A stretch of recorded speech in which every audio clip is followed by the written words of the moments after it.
빠찡코로 바로? 빠찡코 바로 가요. 바로 빠찡코가? 네. 사람들이 빠찡코 얘기 되게 하고 싶어요. 근데 사람들이 빠찡코를 잘 안 볼라 그래요. 왜요? 근데 나 그 심정을 이해하기는 해. 예, 왜냐면 우리가 좀 우리 과거 역사를 다루는 드라마들을 보면 내용의 전개에 상관없이 마음이 불편합니다. 그러니까 민주화 운동 달았던 택시 운전사 이런 것도 솔직히 나는 보기에 불편했어요. 1987 이런 것도. 네. 왜냐면 내가 그 상황을 겪었고 그 내용을 아는데 극에서 아무리 이거를 잘 표현한다고 한들 그건 현실에 있는 상황에 비해서 훨씬 못하단 말이에요. 그렇죠. 특히나 이 맞아. 빠찡코라고 하는 게 물론 우리 재미교포가 쓴 원작이 있긴 하지만 연출자가 우리나라 사람이 아니기 때문에 과연 그 감성을 제대로 표현해낼 수 있겠느냐. 오히려 미국하고 애플이라고 하니까 대려 역사 왜곡이 있지는 않을까. 일본을 좀 더 유리한 방향으로 써주질 않을까라는 생각을 하고 사실은 저도 안 봤어요. 유리하게 쓰진 않았는데 표현이 미국식이어가지고 맞아. 정확한 지적이야. 행운을 빌어요. 이런 얘기를 누가 우리끼리 해. 이게 대사가 좀 그래요. 대사가 삼국 발언이 다 나오긴 하는데 그걸 해석하거나 대사를 치는 이게 너무 미국식이야. 미국식이야. 그러니까 그리고 배우들, 남자 배우들을 다 미국에서 자란 애들을 했나 봐. 발음이 다 미국 애들이 한국말하고 미국 애들이 일본어 해요. 그래서 아무튼 일부가 지금 이제 2편이 남아서 6편까지 나왔으니까. 네. 그래서 이제 6편까지는 이제 어쩔 수 없이 봤어요. 왜냐면 시즌 1으로 끝날 줄 알았더니 시즌 1이 안 끝난대. 이렇게 되다 보니까 이게 얼마를 더 기다려야 볼 수 있게 될지를 몰라서 일단 보긴 봤어요. 근데 섭섭한 점도 있고, 정말 객관적으로 잘 만들었다라는 부분에서 두 가지로 평가를 해볼 수 있을 것 같아요. 일단 서운한 것부터 가자고. 네. 이민호의 캐스팅입니다. 음. 왜냐면 거기 있는 고증을 위해 가지고 물론 CG도 있지만 배나 건물이나 뭐 각종 설비들을 세트에서 투자를 많이 했더라고. 그죠. 옛날 일본이라든지 부산항 같은 분위기를 내기 위해서 다 세트를 잘했고 심지어 이제 특히 진아 김여정 씨 젊은 시절에 미혼모로 윤여정 윤여정 씨 젊은 시절에 나오는 너무 좋아해 김여정. 솔직히 송 작가님 제일 좋아한다. 맨날 김여정 얘기해. 나 왜 이렇게 자연스럽게 넘어갔는데. 자연스럽게 넘어갈 수 있었는데. 네, 진아 배우 같은 경우에도 원래 그런 느낌을 몰랐는데 정말 그 시대 사람 같은 그 시대의 한국 여인들 같은 그 이미지를 진짜 완벽하게 구현해 냈다고 봐요. 근데 이민호는 비주얼이 아니야. 너무 잘생겼어. 그 시절의 다른 남자 배우들하고도 너무 심하게 튀어요. 그러니까 다른 배우들이 다 오징어야. 그러니까. 남자들 다 오징어야.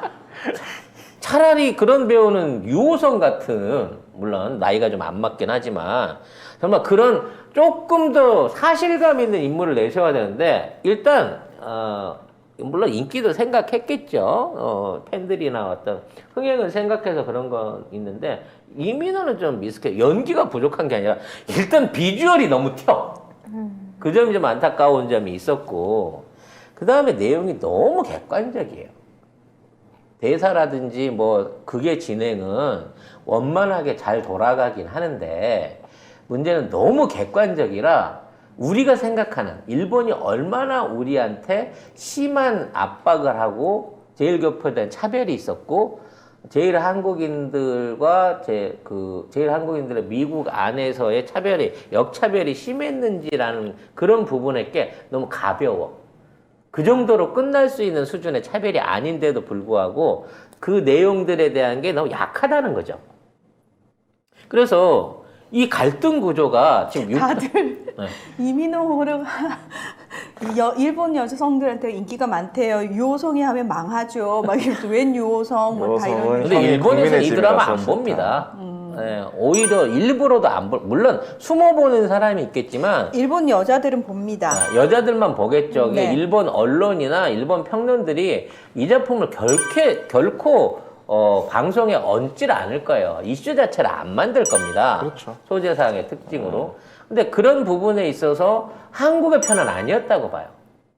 조금 부족한 듯한 느낌이 너무 많았다는 거지.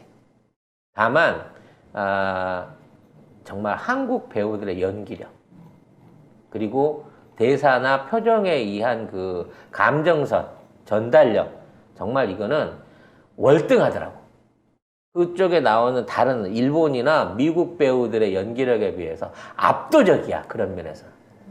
그래서 히트 지금 전 세계 지금 그 트위터 평가로 해서 이제 4위거든요. 4위 수준의 애플에서는 초대박 행진을 지금 이어가고 있는 상황인 건데 이게 이제 앞으로 시즌2가 더욱 기대가 되게 되는 드라마이긴 해요. 문제는 뭐냐? 시즌1에서 갈등이 너무 쉽게 풀려버려. 그러니까 이 선자라고 돼 있는 이 분이 갖고 있는 한이라든지 그게 이제 후손들한테 미치는 영향이나 이런 것들이 너무 갈등 구조가 쉽게 풀려버리는 거야.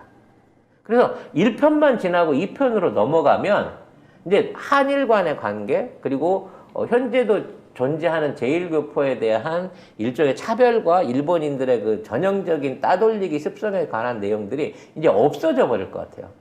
2편에 들어가면 이제 선자 할머니의 손자가 이제 본격적으로 빠찡코 사업을 할 거거든요. 솔로몬이 아버지의 빠찡코 사업을 이어받아서 이 얘기는 사실상 그 마루한 한 대표 우리나라의 입지전적인 인물이죠. 제1교포 중에 마루한이라고 빠찡코 체인을 만들어냈던 이름이 한창우 씨. 네. 한창우 대표의 얘기를 차용을 해갖고 갖고 오는 거예요.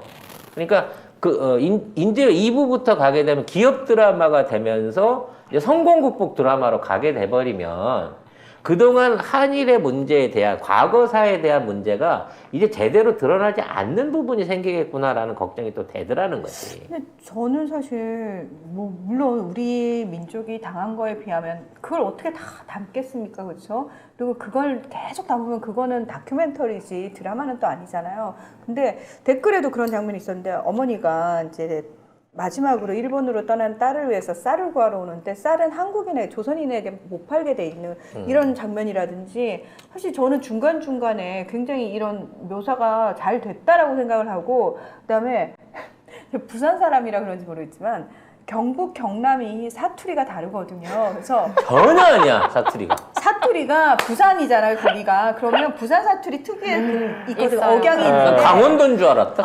이제 사투리를 근데 선자하고 선자 엄마는 선자 어머니는 진짜 부산 출신이어서 정확하게 부산 사투리를 구사를 하고 선자도 굉장히 사투리 구사를 잘해요. 근데 나머지 배우들은 부산 사투리를 보면서 계속 그게 거슬리는 거야. 어색해요. 어색해서. 예. 은지의 이거네. 우리 그런 말 잘 안 쓰는데. 예. 억양이 다른 거죠. 억양도 억양이. 너무 다르고 은지에 뭐 이러길래 아닌데 은지인데 은지에. 은지에 뭐 이렇게 하는데 뭐 왜 저러지 막 이러면서 계속 보게 되는 그런 게 약간 그래서 괜히 혼자 옆에 부산 출신이 없었어? 감수를 제대로 안 해준 거야?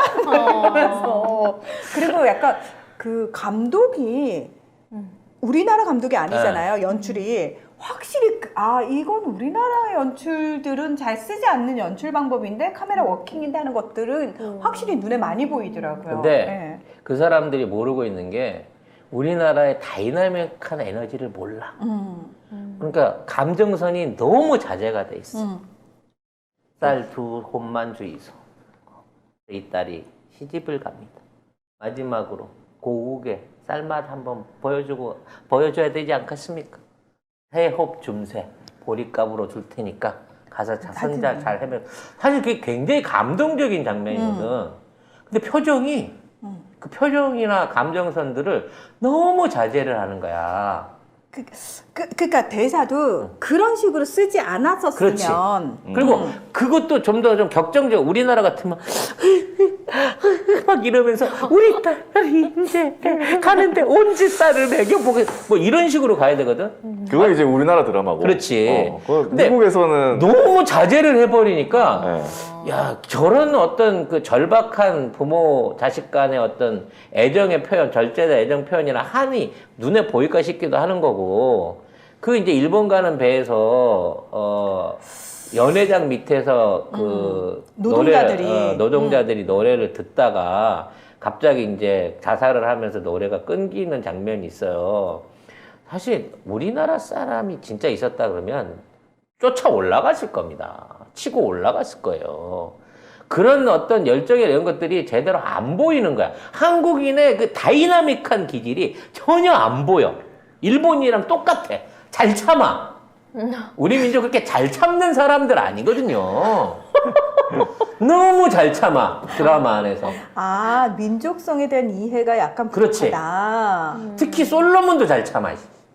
그래서 무슨 사업적으로 성공할지 모르겠지만 아버지, 선자 거기 등장하는 한국 사람들이 너무 잘 참아. 너무 양반이야.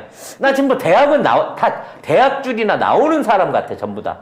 저는 그냥 보면서 아 이게 미국식 드라마인가? 그러니까 이 정말 생각을 약간, 했거든요. 미드. 우리 같으면 이렇게 안 할 거를 굉장히 절제해서 표현을 했구나. 뭐 이런 생각을 했었는데 미드. 그래서 그냥 재밌어 하면서 봤어요. 그러니까 아 미국에서 이렇게 생각할 수도 있구나. 근데 중요한 거는 우리나라의 그 많은 일제시대 드라마나 영화 이런 게 많았지만 한 번도 이게 뭐 해외에서 그러니까 어떤 나라에서도 이 인기가 된 적이 한 번도 없었거든요. 근데 애플에서 이렇게 우리나라 역사를 해가지고 주황빛님, 민주당 잘 참잖아요.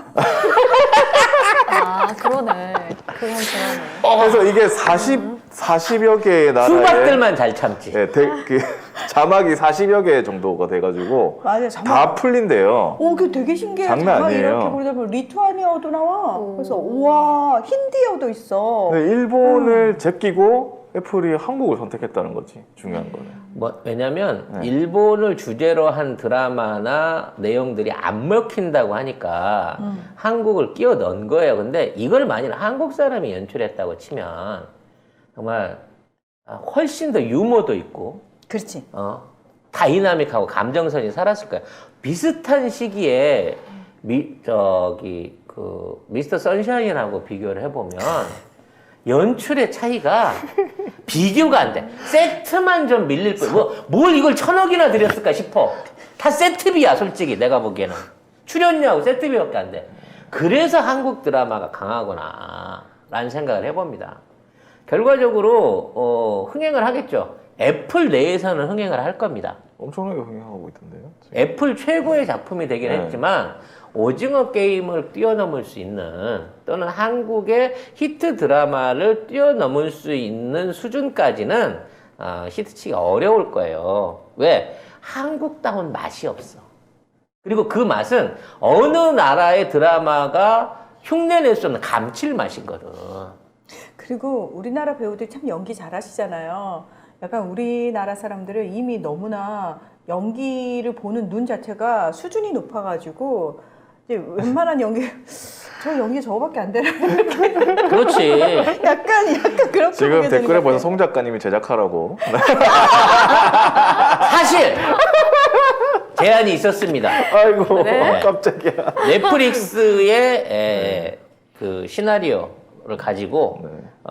투자를 받아가지고 제작을 해보자라고 하는 제안이 있었습니다. 대본도 받았습니다. 네. 하지만 제가 게을러서 일단 유보를 시켰습니다. 네. 다행이네요.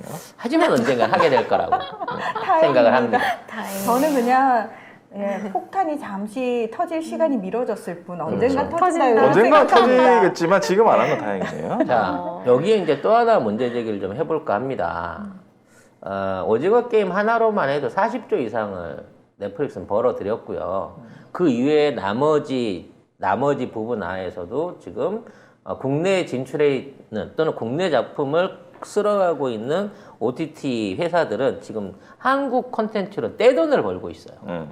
근데 정작 국내에 있는 OTT 회사들은 적자를 못 면해가지고 연간 뭐 몇백억대 적자를 내고 있어가지고 쿠팡 플레이도 거의 이제 안 되는 수준. 그 정부에 지원을 해달라고 얘기를 하고 있습니다. 이게 무슨 말도 안 되는 왜 우리 세금으로? 지원을 할 수가 있나? 아니 그러니까 우리나라 컨텐츠들이 이렇게 중요한데 정작 우리나라의 OTT를 공급하는 회사는 다 망해가고 있는 상황이라 지원을 해달라라는 식으로 얘기를 하고 있다는 거죠. 아니 쿠팡 플레이도 순수 한국 기업 아니잖아요. 뭐 그것도 맞긴 하지만 너무 많아. 그러니까 우리나라에서 제작되고 있는 제작사 수준에 비교해가지고 OTT를 하겠다고 사업에 뛰어든 애들이 너무 많은 거예요. 선도업체인 웨이브와 티빙을 제껴놓더라도 지금 뭐 시즐이라든지 쿠팡 플레이, 뭐 카카오 뭐 이런 데까지 7, 8개 업체가 서로 경쟁을 벌이고 있어요. 그렇게 되다 보니까 내부 제작 단가만 올라갈 뿐이지 결과적으로 이걸 다시 외국한테 되팔아 가지고 수익을 내는 구조가 보장이 안 되면 다 망한다는 거야, 지금 국내 OTT는. 이러다가 진짜 국내 OTT 시장이 사라질 수도 있겠다는 생각을 해봅니다. 근데 역으로 생각해 갖고 오히려 그렇게 돼야만 세계화가 되는 게 아닌가라는 생각도 해보게 되는 거예요. 해외 OTT에 들어가야. 그렇지. 해외 OTT로 들어가야. 지금 보세요. 웨이브는 공중파 위주로 하죠. 티빙은 종편 위주로 하죠. CG나 카카오 이런 애들 지들이 자체 제작한다고 하죠. 문제는 소비자가 이걸 다 봐야 된단 말이야. 나 같은 경우에도 5개를 구독을 해. 5개를. 웨이브, 티빙, 그다음에 넷플릭스, 시즐, 그리고 유튜브까지. 그러니까 이것만 해도 나가는 돈이 6만 원, 7만 원이에요. 그러니까 이걸 통합해갖고 한 군데로 몰아가지고 할 수 있게 해주고 한 2만 원쯤 내라 그러면 나는 오히려 그게 더 낫다고 봐. 근데 이렇게 무분별하게 만들어 놓고 지네들끼리 싸움하면서 시장을 나눠먹게 하고 있는 지금 있는 상황에서 이게 적자 나니까 토종기업 지키기 위해서 보조금 줘라? 이건 아니라는 거지. 작년에 웨이브, 티빙, 왓챠 전부 다 마이너스네요. 네. 적자네요. 그리고 그 적자 구조도 정확하게 뭘로 인해서 적자가 나는지 잘 몰라요. 모르잖아요. 네. 왜냐면 뭐 어쩔 때는 할인해주고 어쩔 때는 비싸게 받아먹고 개인적으로 해갖고 따로 다운받아서 쓰는 거. 이 서비스들 같은 경우에는 외국계 기업하고 자본력에서 이기질 못하거든. 넷플릭스 안 하면 영화들도 다 공짜 아니야. 10,000원만 내면. 그렇죠. 근데 국내에 있는 영화 다 10,000원씩 내고 봐야 돼요. 국내에 있는 OTT들은. 6,000원, 10,000원씩 내야 된단 말이야. 보관까지 다운로드 받으려고 하면. 그거는 이제 통신사에서 하는 그런 것들. 그러니까 결과적으로 선진화 내지는 국제적인 경쟁력을 못 갖추고 있는 상태에서 살려주세요라고 말할 게 아니라는 거지. 뭐 제 생각에는 전개될 것 같은데 몇 개로. 아니 자연스럽게 자연스럽게 될 것 같아요. 하지만 중요한 건 이런 식으로 어떤 식으로 히트를 치던 간에 한국의 콘텐츠의 우수성은 이미 증빙이 됐다는 거야. 문화적인 콘텐츠의 우수성은. 그럼 더더욱 많은 제품을 만들면서 더더욱 많은 수익을 내게끔 해야 되는데 국내 OTT를 지원하고 국내 OTT에 혜택을 주면 이게 똑같이 애플이나 넷플릭스한테도 이 규정이 적용돼 버린다는 거야. 그렇지. 그럼 제대로 된 세금이라든지 제대로 된 이익 분배가 안 된다는 거야. 국내 업체 봐주려고 하다가 실제로 수백억, 수천억의 손실을 날릴 수 있는 부분이 생기니까 이건 정부가 어떻게든 개입을 해서 정리를 하든지 아니면 규정을 따로 구분을 해갖고 통신망비로라도 넷플릭스나 애플한테 돈을 많이 받아내든지 여기에 대한 확실한 정책적인 대안을 만들어갖고 나와야 된다는 거지. 근데 이걸 누가 담당한다 앞으로? 경정권이 누구를 시켜서 담당한다고? 그 중앙일보 기자를 통해 가지고 이거를 관리한다는 거지. 근데 일단 그거 전에 경정권에서는 블랙리스트부터 조심해야 될 텐데 지금 그거 OTT까지 갈 그게 없을 텐데요. 그래서 사실 이게 앞으로 지속적으로 이와 같은 일본 패싱이 이어지게 되면 이게 그 국익을 위해서 또는 외교전을 통해서나 국가 이미지를 세우는데 엄청난 엄청난 도움이 됩니다. 시너지를 일으킬 수 있는 거예요. 그동안 우리가 역사물은 이제 쉽게 도전을 못했단 말이야. 근데 이제는 이러한 과거세에 대한 부분이 오히려 더 적극적으로 먹힐 수 있는 새로운 계기를 마련하는 거예요, 이번에. 그래서 애플이 앞으로 만들어갈 속편 안에서 1편만큼의 중립성, 그리고 일본인들의 부당성을 증명해 줄 수 있는 기조를 잃지 말아야 할 것이고, 또 이러한 작품들이 계속해서 이어질 수 있도록 우리가 컨텐츠를 기획하고 이러한 콘텐츠들을 널리 알릴 수 있는 노력을 해야 된다는 거죠. 송 작가님은 기획 안 하셔도 괜찮아요. 기획까지만 하면 안 될까? 아니. 기획을 하지 마요. 기획은 안 하시는 기획을 하지 마요. 네. 예. 다른 건 하셔도 기획은 좀 아무튼 뭐 애플에서는 지금 사실은 뭐 5주자도 안 돼, 지금 애플의 그 어떤 규모라든지 이거는. 근데 이제 애플이 본격적으로 한국하고 지금 손을 잡고 사업을 하고 있잖아요. 네. 일단 LG랑 손잡고 자율주행차 시작했잖아. 그런 입장에서 한국 기업들하고 꾸준한 한국 콘텐츠에 대한 투자가 이어질 걸로 보여요. 네. 기대작으로 있는 헤일로 같은 경우에는 이제 외국에 있는 입양하고 한국에 돌아와서 그 겪는 그 에피소드 같은 걸 하는데 스티븐 스필버그가 직접 제작을 하고 거기에 한국 배우들을 전부 다 쓰겠다. 일본이 우리도 투자하고 싶다. 우리 배우도 좀 껴다오. 꺼져. 이렇게 돼 있는 상황 아니겠어요? 네. 그만큼 우리 콘텐츠가 우수하기도 한 거예요. 그리고 우리 제작 그 환경이 굉장히 많이 좋아졌습니다. 드라마 제작 환경이 거의 영화랑 맞먹는 수준까지 올라간 거예요. 사실 이번에 1,000억 들인 건 애플이 눈탱이 맞은 거고, 그 정도 규모를 한국 프로덕션에 넘기면 200억 안에서 해결을 볼 겁니다. 아니 근데 저는 그것도 약간 저기 걱정되는 게 뭐냐면 제작비가 싸다라고 얘기를 하는데 과연 그 안에 그 스태프들에 대한 제작진들에 대한 노동의 대가가 제대로 책정이 됐는지가 늘 걱정이에요. 봉준호 감독님 같은 경우에는 정확하게 그거 지켜가면서 찍는 감독인데 그건 아닌 진짜 분들도 아주 많지. 특수한 케이스고 대부분은 아직까지도 안 지켜지는 경우가 대부분이기 때문에 저는 우리는 그거에 5분의 1 가격을 찍어 드려요. 여기 분명히 사람 갈아 넣거든요. 그래서 저는 그건 아닌 것 같아요. 근데 이제 우리 제품이 아니라 우리 제작 환경 같은 경우에 제작자들의 아이디어가 매우 훌륭합니다. 그러니까 이번 같은 경우 파친코도 진짜 거의 거대 스튜디오를 빌려가지고 부산항, 영도항을 거의 재현하다시피 그림을 만들려고 했어요. 근데 우리나라 같은 경우에는 우리 학교는 같은 경우도 폐교 하나 짓는 거 하고 세트로 해가 그걸 다 완벽하게 만들어냈거든요. 그러니까 다른 외국 사람들하고 일단 이 비용을 쓴 아이디션 자체가 달라. 그게 다르다. 그렇기 때문에 앞으로 우리 컨텐츠, 그러니까 우리 기획력에 우리 대본 제품뿐만이 아니라 외국 대본을 갖고도 우리나라에 들어와서 제작하는 게 싸게 맥힌다는 거지. 저는 그 스태프들의 노동의 대가만 후려치지 않고 그 사람들 갈아 넣는 일만 아니면 뭐 지금 말씀하신 데 동의를 합니다. 결국 우리나라의 컨텐츠가 강한 거는 대본도 훌륭하고 연기도 훌륭하고 연출도 훌륭하고 제작 환경도 훌륭하기 때문에 이게 가능한 거예요. 다 훌륭하다. 네, 중국이 그렇게 갖고 싶어하는 분야잖아, 이 부분이.